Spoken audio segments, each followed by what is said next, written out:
Right ఇక details చూస్తే CM Revanth Reddy team విదేశీ పర్యటన పూర్తయింది. పెట్టుబడులన్నీ ఆకర్షించేందుకు అమెరికా, కొరియాల్లో పర్యటించిన సీఎం రేవంత్ రెడ్డి బృందం స్వదేశానికి చేరుకుంది. దక్షిణ కొరియా నుంచి ఉదయం శంషాబాద్ విమానాశ్రయానికి చేరుకున్న రేవంత్ బృందానికి కాంగ్రెస్ పార్టీ శ్రేణులు ఘన స్వాగతం పలికారు. విదేశీ పర్యటనలో భారీగా పెట్టుబడులు ఆకర్షించారు.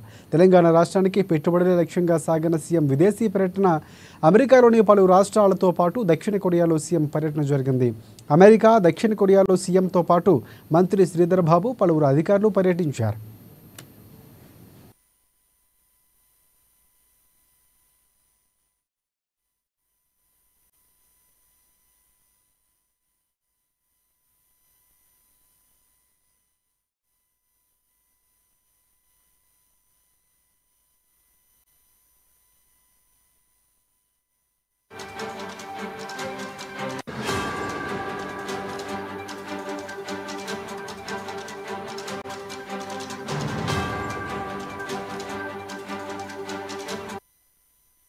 ఇక సీఎం రేవంత్ అమెరికా పర్యటనలో New York, Washington, Dallas, San Francisco నగరాల్లో పర్యటించారు. పలు కంపెనీల సీఈఓలు, పారిశ్రామికవేత్తలతో సమావేశమయ్యారు.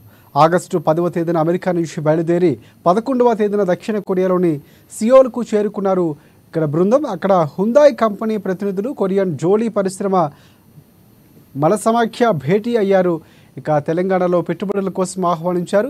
ఫ్యూచర్ స్టేట్ తెలంగాణలో భారీగా పెట్టుబడులు పెట్టేందుకు వివిధ సంస్థలు ముందుకు వచ్చాయి. అమెరికా పర్యటనలో 31,532 కోట్ల రూపాయలు పెట్టుబడులు రేవంత్ రాబట్టింది. 30,750 కోట్ల ఉద్యోగాలకు సంబంధించి కూడా కల్పనకు సీఎం కృషి చేశారు. 19 కంపెనీలతో సంప్రదింపులు, ఒప్పందాలు జరిగాయి.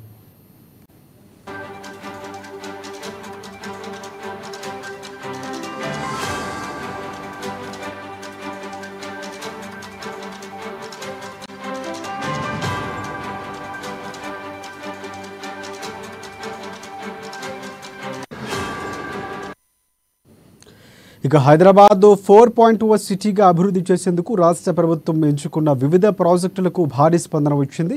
Artificial intelligence, pharma, life sciences, electrical వాహనాలు, డేటా సెంటర్లు, ఐటీ, ఎలక్ట్రానిక్ రంగాల్లో ప్రభుత్వంతో భాగస్వామ్యం పంచుకునేందుకు కంపెనీలు ఆసక్తిని కనపరిచాయి.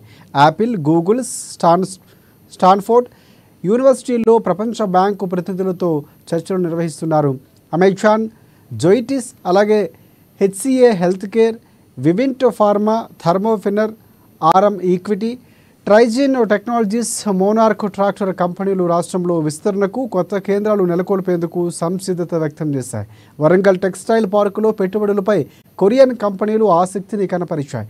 ఇక ఇవాళ హైదరాబాద్లో కాగ్నిజెంట్ కొత్త క్యాంపస్ కార్యాలయానికి ముఖ్యమంత్రి శంకుస్థాపన చేయనున్నారు.